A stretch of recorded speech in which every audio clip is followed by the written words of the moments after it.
Apology. Translated by Jowett, 3rd ed. Persons of the Dialogue. Socrates. Meletus. The Apology. How you, O Athenians, have been affected by my accusers, I cannot tell, but I know that they almost made me forget who I was, so persuasively did they speak, and yet they have hardly uttered a word of truth. But of the many falsehoods told by them, there was one which quite amazed me. I mean, when they said that you should be upon your guard, and not allow yourselves to be deceived by the force of my eloquence. To say this, when they were certain to be detected. As soon as I opened my lips, and proved myself to be anything but a great speaker, did indeed appear to me most shameless, unless by the force of eloquence they mean the force of truth. For if such is their meaning, I admit that I am eloquent. But in how different a way from theirs? Well, as I was saying, they have scarcely spoken the truth at all, but from me you shall hear the whole truth. Not, however, delivered after their manner in a set oration duly ornamented with words and phrases. No, by heaven, but I shall use the words and arguments which occur to me at the moment, for I am confident in the justice of my cause. At my time of life, I ought not to be appearing before you, O men of Athens, in the character of a juvenile orator. Let no one expect it of me. And I must beg of you to grant me a favor. If I defend myself in my accustomed manner, and you hear me using the words which I have been in the habit of using in the agora, at the tables of the money changers, or anywhere else, I would ask you not to be surprised, and not to interrupt me on this account. For I am more than 70 years of age, and appearing now for the first time in a court of law, I am quite a stranger to the language of the place, and therefore I would have you regard me as if I were really a stranger, whom you would excuse, if he spoke in his native tongue, and after the fashion of his country. Am I making an unfair request of you? Never mind the manner, which may or may not be good, but think only of the truth of my words, and give heed to that. Let the speaker speak truly, and the judge decide justly. And first, I have to reply to the older charges, and to my first accusers, and then I will go on to the later ones. For of old I have had many accusers, who have accused me falsely to you during many years, and I am more afraid of them than of Theaetetus and his associates, who are dangerous too, in their own way. But far more dangerous are the others, who began when you were children, and took possession of your minds with their falsehoods, telling of one Socrates, a wise man, who speculated about the heaven above, and searched into the earth beneath, and made the worse appear the better cause. The disseminators of this tale are the accusers whom I dread, for their hearers are apt to fancy that such inquirers do not believe in the existence of the gods.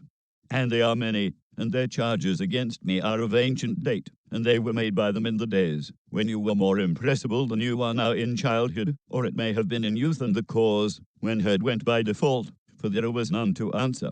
And hardest of all, I do not know, and cannot tell the names of my accusers, unless in the chance case of a comic poet, all who from envy and malice have persuaded you, some of them having first convinced themselves. All this class of men are most difficult to deal with, for I cannot have them up here, and cross-examine them, and therefore I must simply fight with shadows in my own defense, and argue when there is no one who answers.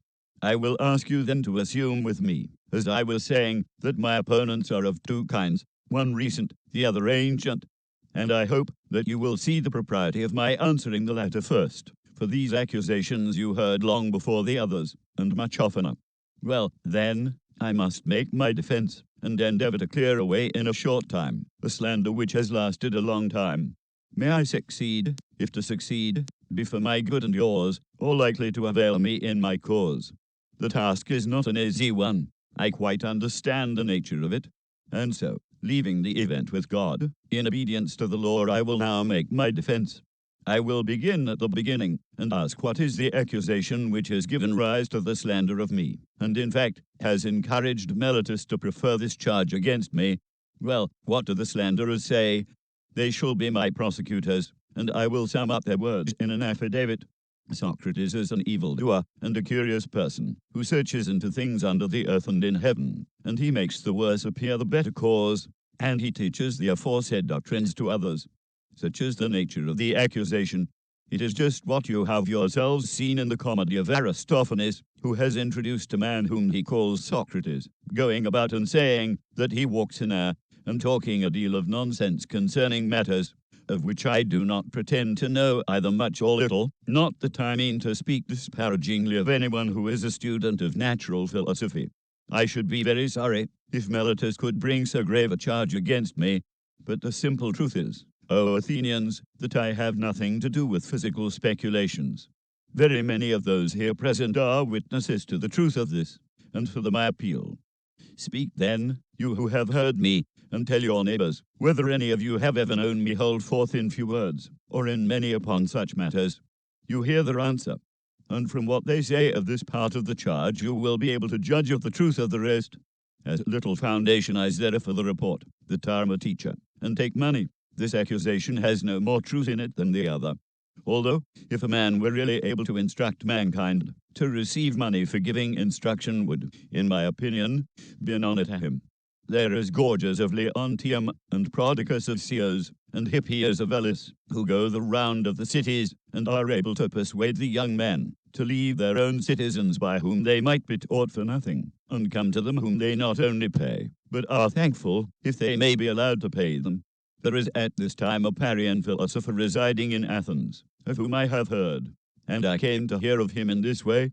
I came across a man who has spent a world of money on the Sophists, Callias, the son of Hipponicus, and knowing that he had sons, I asked him, Callias, I said, if your 2 sons were foals or calves, there would be no difficulty in finding someone to put over them. We should hire a trainer of horses, or a farmer probably, who would improve and perfect them in their own proper virtue and excellence. But as they are human beings, whom are you thinking of placing over them? Is there anyone who understands human and political virtue? You must have thought about the matter, for you have sons. Is there any one? There is, he said. Who is he? Said I. And of what country, and what does he charge? Evenus the Parian, he replied. He is the man, and his charge is 5 minae. Happy is Evenus. I said to myself, if he really has this wisdom, and teaches at such a moderate charge, had I the same, I should have been very proud and conceited. But the truth is that I have no knowledge of the kind. I dare say, Athenians, that someone among you will reply, yes, Socrates, but what is the origin of these accusations which are brought against you? There must have been something strange which you have been doing. All these rumors and this talk about you would never have arisen if you had been like other men. Tell us, then, what is the cause of them, for we should be sorry to judge hastily of you. Now I regard this as a fair challenge, and I will endeavor to explain to you the reason why I am called wise and have such an evil fame. Please to attend then. And although some of you may think that I am joking, I declare that I will tell you the entire truth. Men of Athens, this reputation of mine has come of a certain sort of wisdom which I possess. If you ask me what kind of wisdom, I reply, wisdom such as may perhaps be attained by man, for to that extent I am inclined to believe that I am wise, whereas the persons of whom I was speaking have a superhuman wisdom, which I may fail to describe, because I have it not myself, and he who says that I have, speaks falsely, and is taking away my character. And here, O men of Athens, I must beg you not to interrupt me, even if I seem to say something extravagant. For the word which I will speak is not mine. I will refer you to a witness who is worthy of credit. That witness shall be the god of Delphi. He will tell you about my wisdom, if I have any, and of what sort it is. You must have known Chaerephon. He was early a friend of mine, and also a friend of yours, for he shared in the recent exile of the people, and returned with you. Well, Chaerephon, as you know, was very impetuous in all his doings, and he went to Delphi and boldly asked the oracle to tell him whether, as I was saying, I must beg you not to interrupt. He asked the oracle to tell him whether anyone was wiser than I was, and the Pythian prophetess answered that there was no man wiser. Chaerephon is dead himself, but his brother, who is in court, will confirm the truth of what I am saying. Why do I mention this? Because I am going to explain to you why I have such an evil name. When I heard the answer, I said to myself, what can the god mean, and what is the interpretation of his riddle? For I know that I have no wisdom, small or great. What then can he mean when he says that I am the wisest of men? And yet he is a god, and cannot lie. That would be against his nature. After long consideration, I thought of a method of trying the question. I reflected that, if I could only find a man wiser than myself, then I might go to the god with the refutation in my hand. I should say to him, Here is a man who is wiser than I am, but you said that I was the wisest. Accordingly I went to one who had the reputation of wisdom, and observed him. His name I need not mention. He was a politician whom I selected for examination, and the result was as follows. When I began to talk with him, I could not help thinking that he was not really wise, although he was thought wise by many, and still wiser by himself, and thereupon I tried to explain to him that he thought himself wise, but was not really wise, and the consequence was that he hated me, and his enmity was shared by several who were present and heard me. So I left him, saying to myself as I went away, well, although I do not suppose that either of us knows anything really beautiful and good, I am better off than he is, for he knows nothing, and thinks that he knows. I neither know, nor think that I know. In this latter particular, then, I seem to have slightly the advantage of him. Then I went to another who had still higher pretensions to wisdom, and my conclusion was exactly the same. Whereupon I made another enemy of him, and of many others besides him. Then I went to one man after another, being not unconscious of the enmity which I provoked, and I lamented and feared this. But necessity was laid upon me. The word of God, I thought, ought to be considered first. And I said to myself, go I must to all who appear to know, and find out the meaning of the oracle. And I swear to you, Athenians, by the dog I swear, for I must tell you the truth, the result of my mission was just this. I found that the men most in repute were all but the most foolish, and that others less esteemed were really wiser and better. I will tell you the tale of my wanderings, and of the Herculean labors, as I may call them, which I endured only to find at last the oracle irrefutable. After the politicians, I went to the poets, tragic, dithyrambic, and all sorts, and I said to myself, you will be instantly detected. Now you will find out that you are more ignorant than they are. Accordingly, I took them some of the most elaborate passages in their own writings, and asked what was the meaning of them, thinking that they would teach me something. Will you believe me? I am almost ashamed to confess the truth, but I must say that there is hardly a person present who would not have talked better about their poetry than they did themselves. Then I knew that not by wisdom do poets write poetry, but by a sort of genius and inspiration. They are like diviners or soothsayers who also say many fine things, but do not understand the meaning of them. The poets appeared to me to be much in the same case, and I further observed that upon the strength of their poetry they believed themselves to be the wisest of men in other things in which they were not wise. So I departed, conceiving myself to be superior to them for the same reason that I was superior to the politicians. At last I went to the artisans, for I was conscious that I knew nothing at all, as I may say, and I was sure that they knew many fine things. And here I was not mistaken, for they did know many things of which I was ignorant, and in this they certainly were wiser than I was. But I observed that even the good artisans fell into the same error as the poets, because they were good workmen. They thought that they also knew all sorts of high matters, and this defect in them overshadowed their wisdom, and therefore I asked myself on behalf of the oracle whether I would like to be as I was, neither having their knowledge nor their ignorance, or like them in both. And I made answer to myself and to the oracle that I was better off as I was. This inquisition has led to my having many enemies of the worst and most dangerous kind, and has given occasion also to many calumnies. And I am called wise, for my hearers always imagine that I myself possess the wisdom which I find wanting in others. But the truth is, O men of Athens, that God only is wise, and by his answer he intends to show that the wisdom of men is worth little or nothing. He is not speaking of Socrates, he is only using my name by way of illustration, as if he said, he, O men, is the wisest, who, like Socrates, knows that his wisdom is in truth worth nothing. And so I go about the world, obedient to the God, and search and make inquiry into the wisdom of any one, whether citizen or stranger, who appears to be wise. And if he is not wise, then in vindication of the oracle I show him that he is not wise. And my occupation quite absorbs me, and I have no time to give either to any public matter of interest, or to any concern of my own, but am in utter poverty by reason of my devotion to the God. There is another thing. Young men of the richer classes, who have not much to do, come about me of their own accord. They like to hear the pretenders examined, and they often imitate me, and proceed to examine others. There are plenty of persons, as they quickly discover, who think that they know something, but really know little or nothing. And then those who are examined by them, instead of being angry with themselves, are angry with me. This confounded Socrates, they say, this villainous misleader of youth. And then if somebody asks them, why, what evil does he practice or teach? They do not know and cannot tell, but in order that they may not appear to be at a loss, they repeat the ready-made charges which are used against all philosophers about teaching things up in the clouds and under the earth, and having no gods, and making the worse appear the better cause, for they do not like to confess that their pretense of knowledge has been detected, which is the truth. And as they are numerous and ambitious and energetic, and are drawn up in battle array, and have persuasive tongues, they have filled your ears with their loud and inveterate calumnies. And this is the reason why my three accusers, Meletus, and Theaetetus, and Lycon, have set upon me.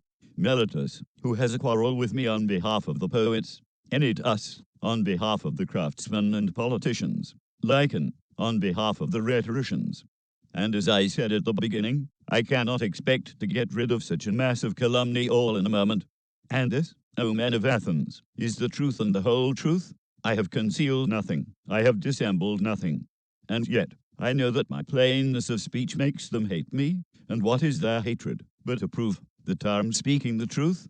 Hence has arisen the prejudice against me, and this is the reason of it, as you will find out either in this, or in any future inquiry. I have said enough in my defense against the first class of my accusers. I turn to the second class.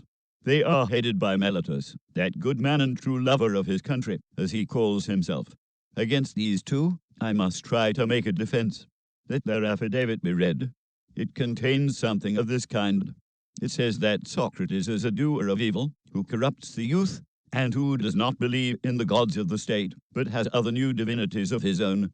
Such is the charge. And now let us examine the particular counts.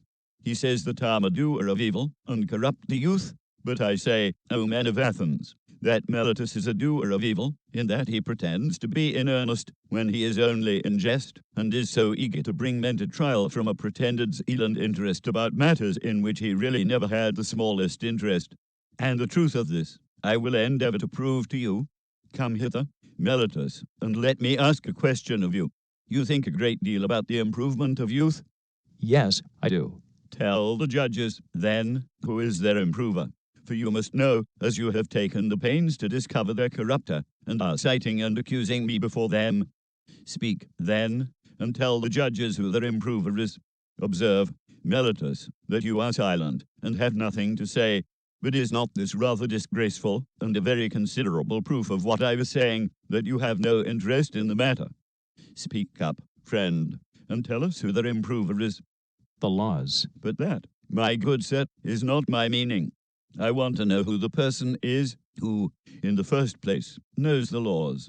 The judges, Socrates, who are present in court. What? Do you mean to say, Meletus, that they are able to instruct and improve youth?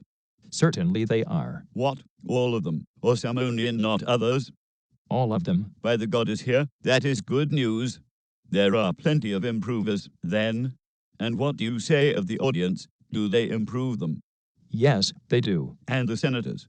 Yes, the senators improve them. But perhaps the members of the assembly corrupt them. Or do they to improve them?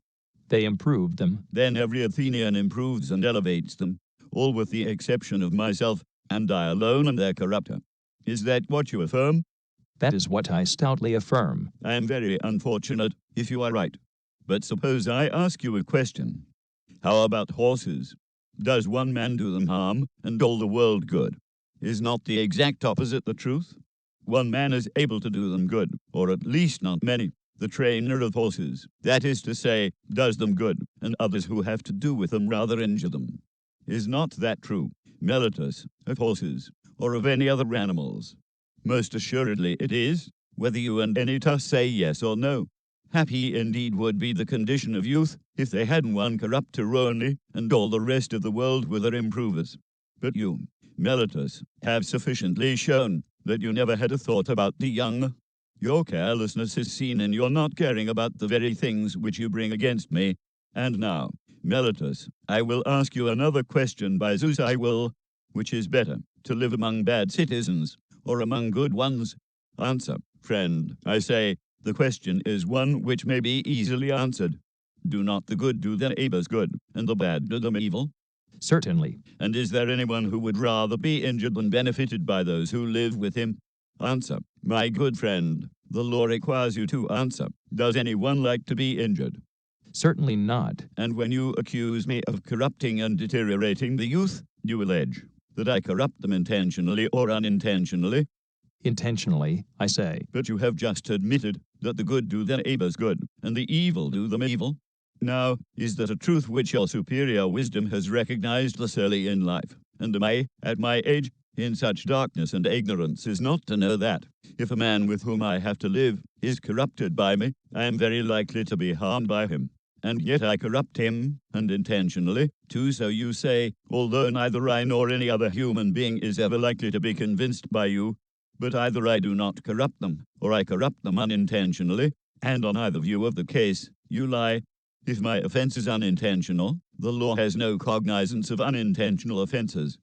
You ought to have taken me privately, and warned and admonished me, for if I had been better advised, I should have left off doing what I only did unintentionally. No doubt I should, but you would have nothing to say to me, and refuse to teach me. And now you bring me up in this court, which is a place not of instruction, but of punishment.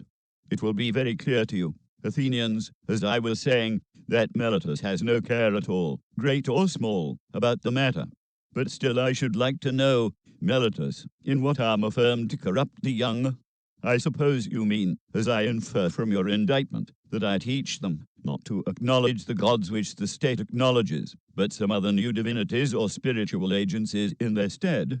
These are the lessons by which I corrupt the youth, as you say. Yes, that I say emphatically. Then, by the gods, Meletus, of whom we are speaking, tell me in the court, in somewhat plainer terms, what you mean, for I do not as yet understand whether you affirm that I teach other men to acknowledge some gods, and therefore that I do believe in gods, and am not an entire atheist. This you do not lay to my charge, but only you say that they are not the same gods which the city recognizes. The charge is that they are different gods. Or do you mean that I am an atheist simply, and a teacher of atheism? I mean the latter, that you are a complete atheist. What an extraordinary statement. Why do you think so, Meletus? Do you mean that I do not believe in the godhead of the sun or moon, like other men? I assure you, judges, that he does not, for he says that the sun is stone, and the moon earth. Friend Meletus, you think that you are accusing Anaxagoras, and you have but a bad opinion of the judges, if you fancy them illiterate to such a degree as not to know that these doctrines are found in the books of Anaxagoras the Clazomenian, which are full of them. And so, forsooth, the youth are said to be taught them by Socrates, when there are not unfrequently exhibitions of them at the theatre, price of admission 1 drachma at the most, and they might pay their money and laugh at Socrates if he pretends to further these extraordinary views. And so, Meletus, you really think that I do not believe in any god? I swear by Zeus that you believe absolutely in none at all. Nobody will believe you, Meletus, and I am pretty sure that you do not believe yourself. I cannot help thinking, men of Athens, that Meletus is reckless and impudent, and that he has written this indictment in a spirit of mere wantonness and youthful bravado. Has he not compounded a riddle, thinking to try me? He said to himself, I shall see whether the wise Socrates will discover my facetious contradiction, or whether I shall be able to deceive him and the rest of them.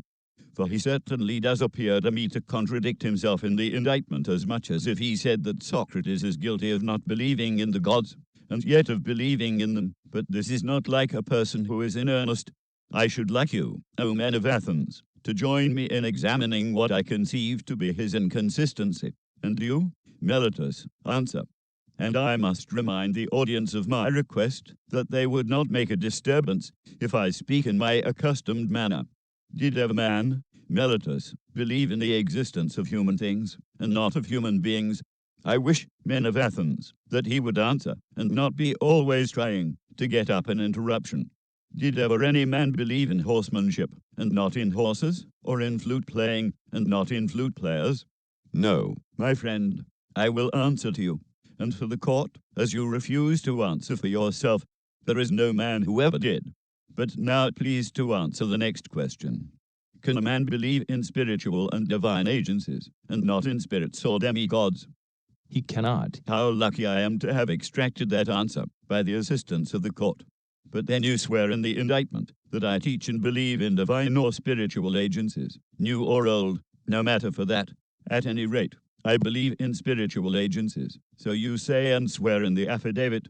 And yet if I believe in divine beings, how can I help believing in spirits or demigods? Must I not? To be sure I must, and therefore I may assume that your silence gives consent. Now what are spirits or demigods? Are they not either gods or the sons of gods? Certainly they are. But this is what I call the facetious riddle invented by you. The demigods or spirits are gods, and you say first that I do not believe in gods, and then again that I do believe in gods. That is, if I believe in demigods. For if the demigods are the illegitimate sons of gods, whether by the nymphs or by any other mothers, of whom they are said to be the sons, what human being will ever believe that there are no gods, if they are the sons of gods? You might as well affirm the existence of mules, and deny that of horses and asses. Such nonsense, Meletus, could only have been intended by you to make trial of me. You have put this into the indictment, because you had nothing real of which to accuse me. But no one who has a particle of understanding will ever be convinced by you that the same men can believe in divine and superhuman things, and yet not believe that there are gods and demigods and heroes. I have said enough in answer to the charge of Meletus. Any elaborate defense is unnecessary, but I know only too well how many are the enmities which I have incurred, and this is what will be my destruction, if I am destroyed. Not Meletus, nor yet Theaetetus, but the envy and detraction of the world, which has been the death of many good men, and will probably be the death of many more. There is no danger of my being the last of them. Someone will say, and are you not ashamed, Socrates, of a course of life which is likely to bring you to an untimely end? To him I may fairly answer, there you are mistaken.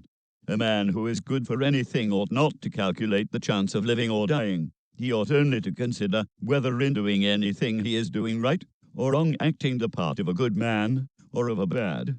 Whereas, upon your view, the heroes who fell at Troy were not good for much, and the son of Thetis above all, who altogether despised danger in comparison with disgrace. And when he was so eager to slay Hector, his goddess mother said to him, that if he avenged his companion Patroclus, and slew Hector, he would die himself. Fate, she said, in these or the like words, waits for you next after Hector.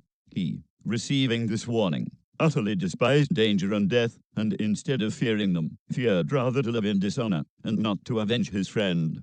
Let me die forthwith, he replies, and be avenged of my enemy, rather than abide here by the big ships, a laughing stock and a burden of the earth.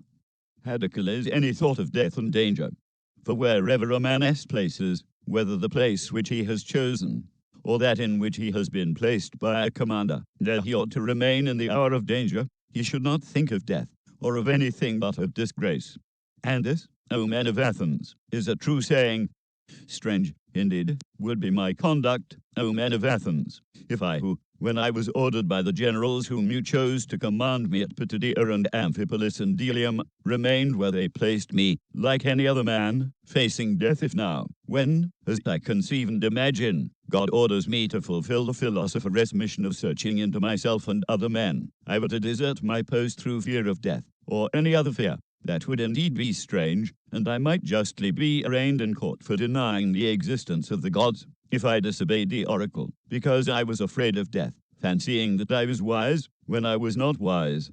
For the fear of death is indeed the pretense of wisdom, and not real wisdom, being a pretense of knowing the unknown, and no one knows whether death, which men in their fear apprehend to be the greatest evil, may not be the greatest good.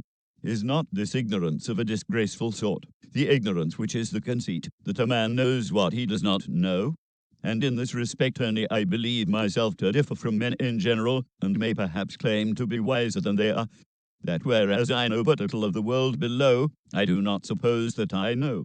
But I do know that injustice and disobedience to a better, whether God or man, is evil and dishonorable, and I will never fear, or avoid a possible good, rather than a certain evil. And therefore if you let me go now, and are not convinced by Theaetetus, who said that, since I had been prosecuted I must be put to death, or if not that I ought never to have been prosecuted at all, and that if I escape now, your sons will all be utterly ruined by listening to my words. If you say to me, Socrates, this time we will not mind any to us, and you shall be let off, but upon one condition, that you are not to inquire and speculate in this way any more, and that if you are caught doing so again you shall die. If this was the condition on which you let me go, I should reply, Men of Athens, I honor and love you, but I shall obey God rather than you, and while I have life and strength I shall never cease from the practice and teaching of philosophy, exhorting anyone whom I meet, and saying to him after my manner, You, my friend, a citizen of the great and mighty and wise city of Athens, are you not ashamed of heaping up the greatest amount of money and honor and reputation, and caring so little about wisdom and truth, and the greatest improvement of the soul, which you never regarded or heed at all? And if the person with whom I am arguing says, Yes, but I do care, then I do not leave him, or let him go at once, but I proceed to interrogate and examine, and cross-examine him, and if I think that he has no virtue in him, but only says that he has, I reproach him with undervaluing the greater, and overvaluing the less. And I shall repeat the same words to everyone whom I meet, young and old, citizen and alien, but especially to the citizens, inasmuch as they are my brethren. For, know that this is the command of God, and I believe that no greater good has ever happened in the state than my service to the God. For I do nothing but go about persuading you all, old and young alike, not to take thought for your persons or your properties, but first and chiefly to care about the greatest improvement of the soul. I tell you that virtue is not given by money, but that from virtue comes money, and every other good of man, public as well as private. This is my teaching, and if this is the doctrine which corrupts the youth, I am a mischievous person. But if anyone says that this is not my teaching, he is speaking an untruth. Wherefore, O men of Athens, I say to you, do as Anytus bids or not as Anytus bids, and either acquit me or not. But whichever you do, understand that I shall never alter my ways, not even if I have to die many times. Men of Athens, do not interrupt, but hear me. There was an understanding between us that you should hear me to the end. I have something more to say, at which you may be inclined to cry out, but I believe that to hear me will be good for you, and therefore I beg that you will not cry out. I would have you know that if you kill such an one as I am, you will injure yourselves more than you will injure me. Nothing will injure me, not Meletus nor yet Anytus they cannot, for a bad man is not permitted to injure a better than himself. I do not deny that Anytus may, perhaps, kill him, or drive him into exile, or deprive him of civil rights. And he may imagine, and others may imagine, that he is inflicting a great injury upon him. But there I do not agree.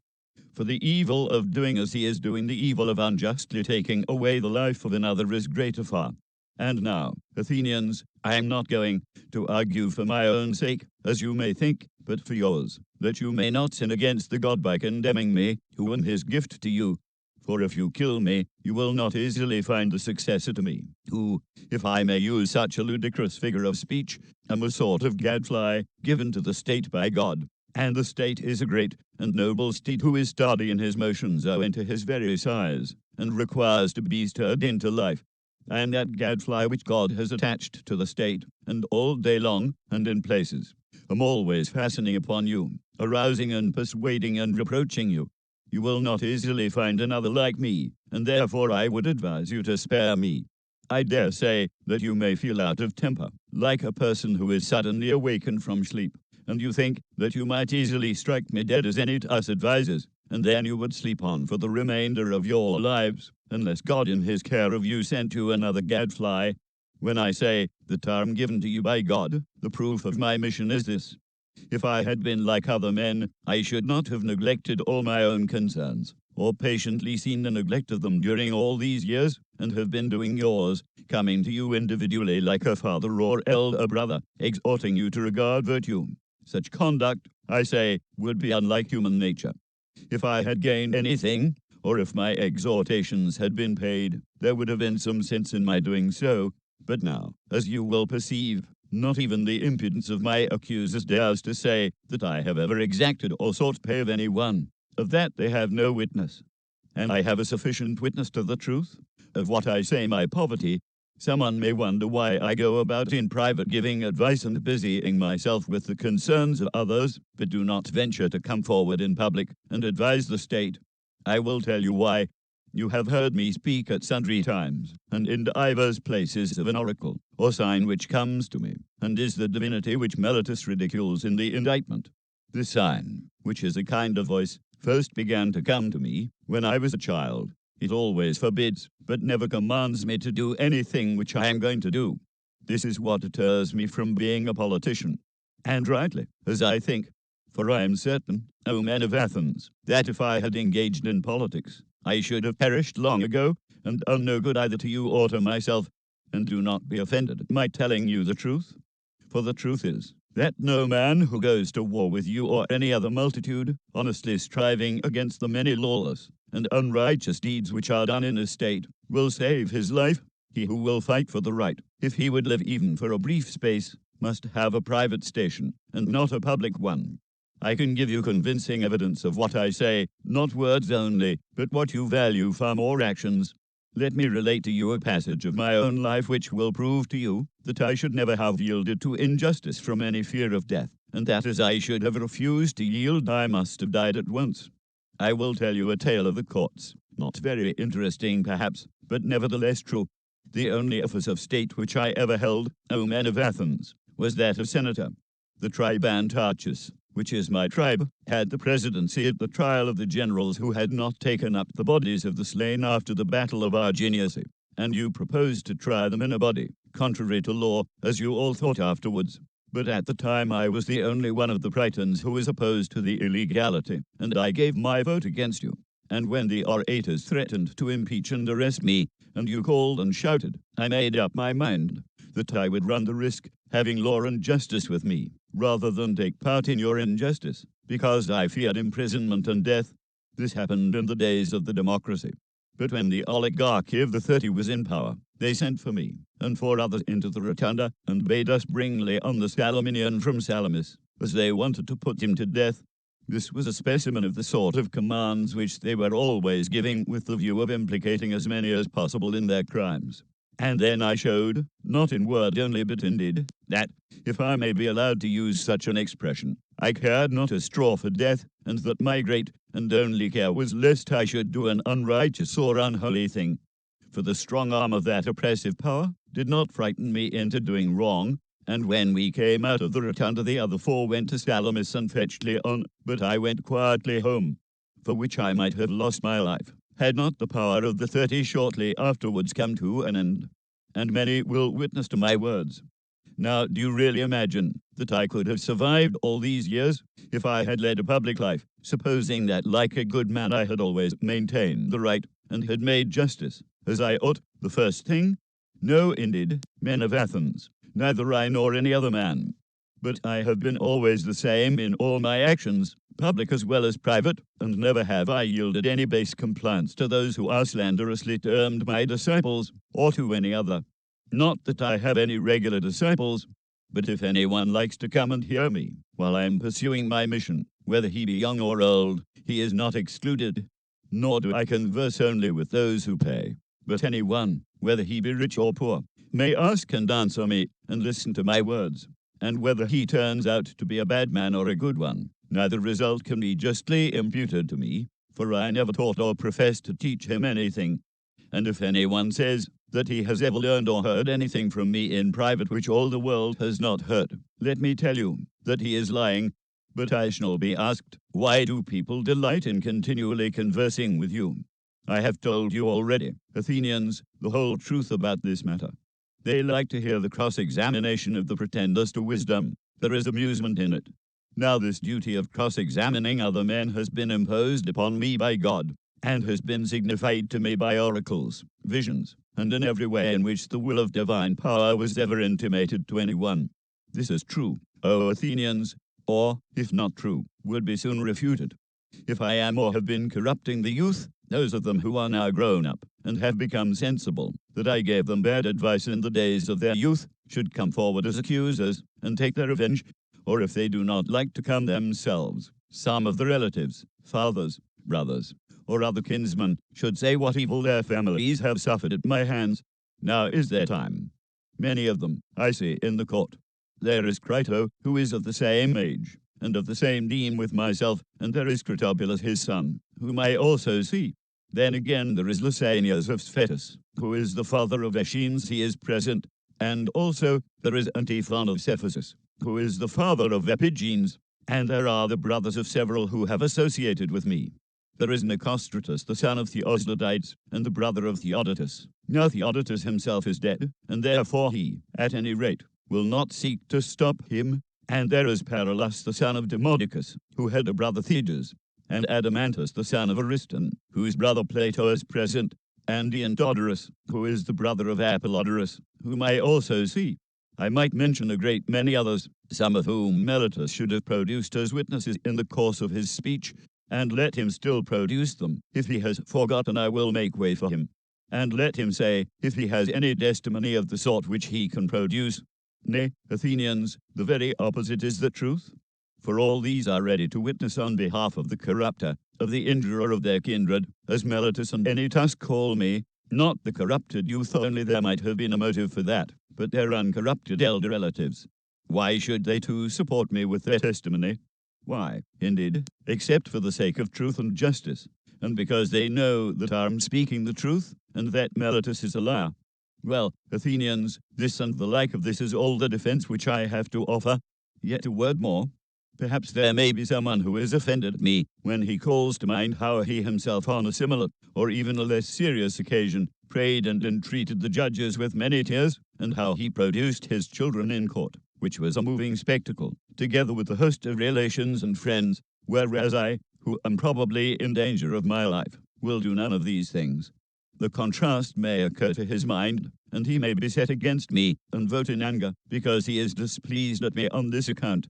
Now if there be such a person among you, mind, I do not say that there is. To him I may fairly reply, my friend, I am a man, and like other men, a creature of flesh and blood, and not of wood or stone, as Homer says. And I have a family, yes, and sons, O Athenians, 3 in number, 1 almost a man, and 2 others who are still young, and yet I will not bring any of them hither, in order to petition you for an acquittal. And why not? Not from any self-assertion, or want of respect for you. Whether I am or am not afraid of death is another question, of which I will not now speak. But, having regard to public opinion, I feel that such conduct would be discreditable to myself, and to you, and to the whole state. One who has reached my years, and who has a name for wisdom, ought not to demean himself, whether this opinion of me be deserved or not. At any rate, the world has decided that Socrates is in some way superior to other men. And if those among you who are said to be superior in wisdom and courage, and any other virtue, demean themselves in this way, how shameful is their conduct. I have seen men of reputation, when they have been condemned, behaving in the strangest manner. They seem to fancy that they were going to suffer something dreadful if they died, and that they could be immortal, if you only allowed them to live. And I think that such are a dishonor to the state, and that any stranger coming in would have said of them, that the most eminent men of Athens, to whom the Athenians themselves give honor and command, are no better than women. And I say that these things ought not to be done by those of us who have a reputation, and if they are done, you ought not to permit them. You ought rather to show that you are far more disposed to condemn the man who gets up a doleful scene and makes the city ridiculous, than him who holds his peace. But, setting aside the question of public opinion, there seems to be something wrong in asking a favor of a judge and thus procuring an acquittal, instead of informing and convincing him. For his duty is not to make a present of justice, but to give judgment. And he has sworn that he will judge according to the laws, and not according to his own good pleasure, and we ought not to encourage you, nor should you allow yourselves to be encouraged in this habit of perjury. There can be no piety in that. Do not then require me to do what I consider dishonorable, and impious and wrong, especially now, when I am being tried for impiety on the indictment of Meletus. For if, O men of Athens, by force of persuasion and entreaty I could overpower your oaths, then I should be teaching you to believe that there are no gods, and in defending, should simply convict myself of the charge of not believing in them. But that is not so far otherwise. For I do believe that there are gods, and in a sense higher than that in which any of my accusers believe in them. And to you, and to God I commit my cause, to be determined by you as is best for you and me. There are many reasons why I am not grieved, O men of Athens, at the vote of condemnation. I expected it, and am only surprised that the votes are so nearly equal, for I had thought that the majority against me would have been far larger, but now, had 30 votes gone over to the other side, I should have been acquitted. And I may say, I think, that I have escaped Meletus. I may say more, for without the assistance of Anytus and Lycon, anyone may see that he would not have had a fifth part of the votes, as the law requires, in which case he would have incurred a fine of 1,000 drachmae. And so, he proposes death as the penalty. And what shall I propose on my part, O men of Athens? Clearly that which is my due. And what is my due? What return shall be made to the man who has never had the wit to be idle during his whole life, but has been careless of what the many care for wealth, and family interests, and military offices, and speaking in the assembly, and magistracies, and plots, and parties? Reflecting that I was really too honest a man to be a politician and lie, I did not go where I could do no good to you or to myself, but where I could do the greatest good privately to every one of you. Thither I went, and sought to persuade every man among you that he must look to himself and seek virtue and wisdom, before he looks to his private interests, and look to the state, before he looks to the interests of the state, and that this should be the order which he observes in all his actions. What shall be done to such an one? Doubtless some good thing, O men of Athens, if he has his reward, and the good should be of a kind suitable to him. What would be a reward suitable to a poor man who is your benefactor, and who desires leisure, that he may instruct you? There can be no reward so fitting as maintenance in the Prytaneum, O men of Athens, a reward which he deserves far more than the citizen who has won the prize at Olympia in the horse or chariot race, whether the chariots were drawn by 2 horses or by many. For I am in want, and he has enough, and he only gives you the appearance of happiness, and I give you the reality. And if I am to estimate the penalty fairly, I should say that maintenance in the Prytaneum is the just return. Perhaps you think that I am braving you in what I am saying now, as in what I said before about the tears and prayers, but this is not so. I speak rather because I am convinced that I never intentionally wronged anyone, although I cannot convince you the time has been too short. If there were a law at Athens, as there is in other cities, that a capital cause should not be decided in one day, then I believe that I should have convinced you. But I cannot in a moment refute great slanders, and, as I am convinced that I never wronged another, I will assuredly not wrong myself.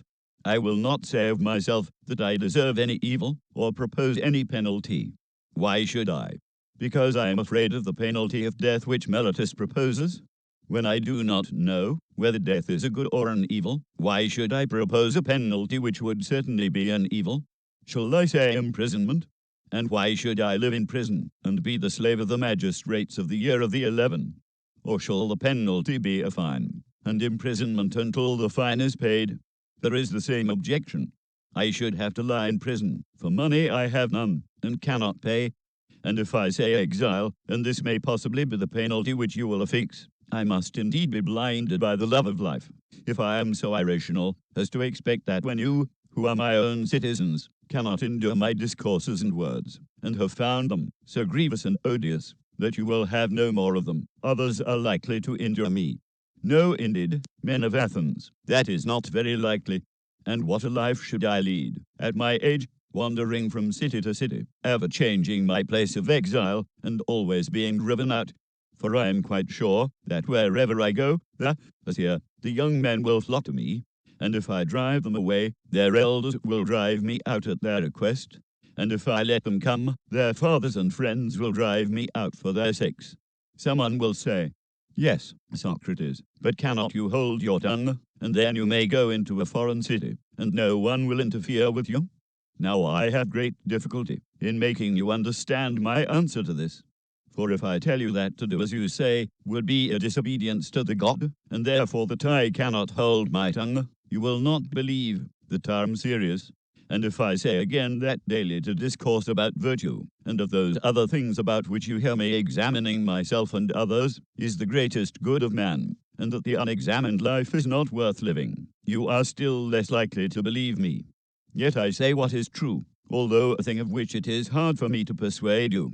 Also, I have never been accustomed to think that I deserve to suffer any harm. Had I money, I might have estimated the offence at what I was able to pay, and not have been much the worse. But I have none, and therefore I must ask you to proportion the fine to my means. Well, perhaps I could afford a mina, and therefore I propose that penalty. Plato, Crito, Critobulus, and Apollodorus, my friends here, bid me say 30 minae, and they will be the sureties. May 30 minae be the penalty, for which sum they will be ample security to you. Not much time will be gained, O Athenians, in return for the evil name which you will get from the detractors of the city, who will say that you killed Socrates, a wise man. For they will call me wise, even although I am not wise, when they want to reproach you. If you had waited a little while, your desire would have been fulfilled in the course of nature. For I am far advanced in years, as you may perceive, and not far from death. I am speaking now, not to all of you, but only to those who have condemned me to death. And I have another thing to say to them. You think that I was convicted, because I had no words of the sort which would have procured my acquittal. I mean, if I had thought fit to leave nothing undone or unsaid. Not so. The deficiency which led to my conviction was not of words, certainly not. But I had not the boldness or impudence or inclination to address you as you would have liked me to do, weeping and wailing and lamenting, and saying and doing many things which you have been accustomed to hear from others, and which, as I maintain, are unworthy of me. I thought at the time that I ought not to do anything common or mean when in danger, nor do I now repent of the style of my defence. I would rather die, having spoken after my manner, than speak in your manner and live.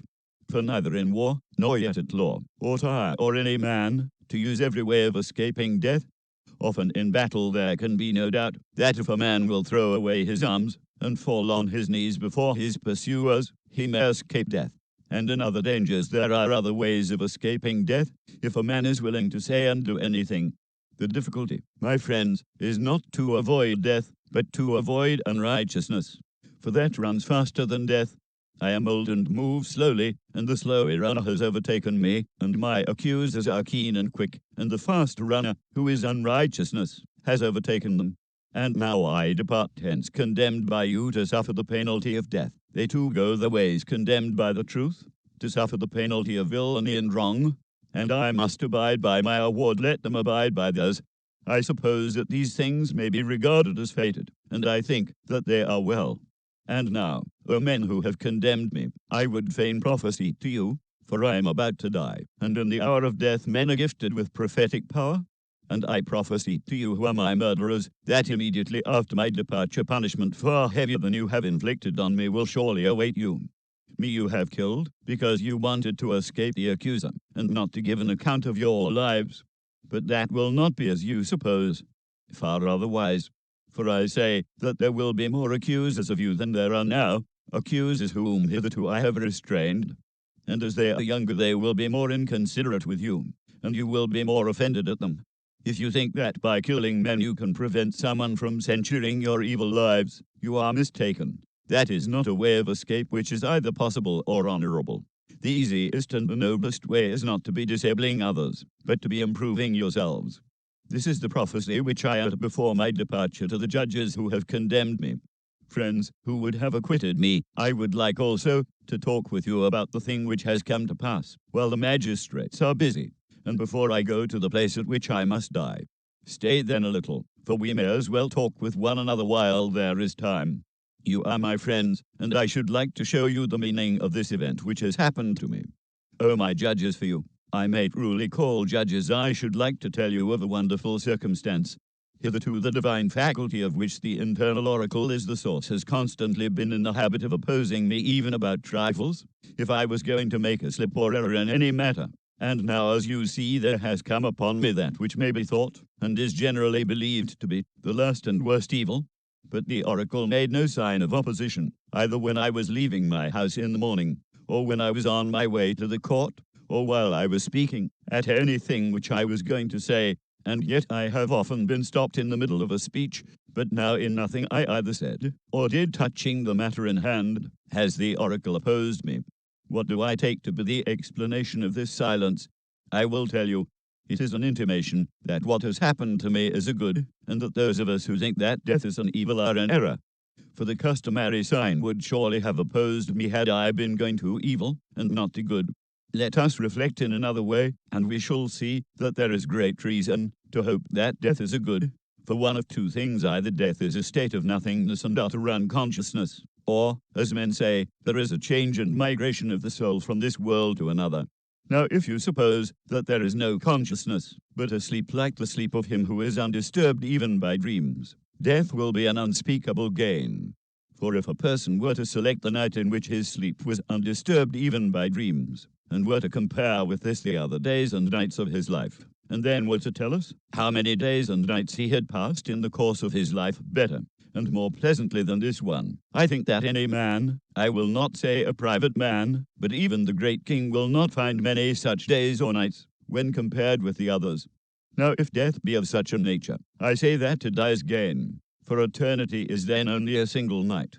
But if death is the journey to another place, and there, as men say, all the dead abide, what good, O my friends and judges, can be greater than this? If indeed when the pilgrim arrives in the world below, he is delivered from the professors of justice in this world, and finds the true judges who are said to give judgment there, Minos and Rhadamanthus and Aeacus and Triptolemus, and other sons of God who were righteous in their own life, that pilgrimage will be worth making.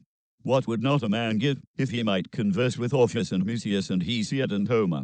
Nay, if this be true, let me die again and again. I myself, too, shall have a wonderful interest in their meeting and conversing with Palamedes, and Ajax the son of Telamon, and any other ancient hero who has suffered death through an unjust judgment. And there will be no small pleasure, as I think, in comparing my own sufferings with theirs. Above all, I shall then be able to continue my search into true and false knowledge, as in this world, so also in the next. And I shall find out who is wise, and who pretends to be wise, and is not.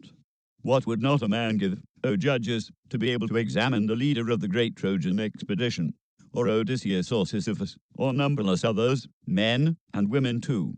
What infinite delight would there be in conversing with them, and asking them questions? In another world they do not put a man to death for asking questions. Assuredly not. For besides being happier than we are, they will be immortal, if what is said is true. Wherefore, O judges, be of good cheer about death, and know of a certainty that no evil can happen to a good man, either in life or after death. He and his are not neglected by the gods, nor has my own approaching end happened by mere chance. But I see clearly that the time had arrived when it was better for me to die, and be released from trouble. Wherefore the oracle gave no sign. For which reason, also, I am not angry with my condemners, or with my accusers. They have done me no harm, although they did not mean to do me any good, and for this I may gently blame them. Still, I have a favor to ask of them. When my sons are grown up, I would ask you, O my friends, to punish them, and I would have you trouble them, as I have troubled you, if they seem to care about riches, or anything, more than about virtue. Or if they pretend to be something, when they are really nothing, then reprove them, as I have reproved you, for not caring about that for which they ought to care, and thinking that they are something, when they are really nothing. And if you do this, both I and my sons will have received justice at your hands. The hour of departure has arrived, and we go our ways, I to die, and you to live, which is better God only knows.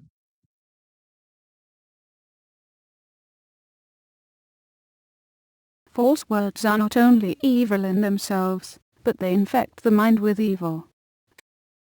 Phaedo by Plato,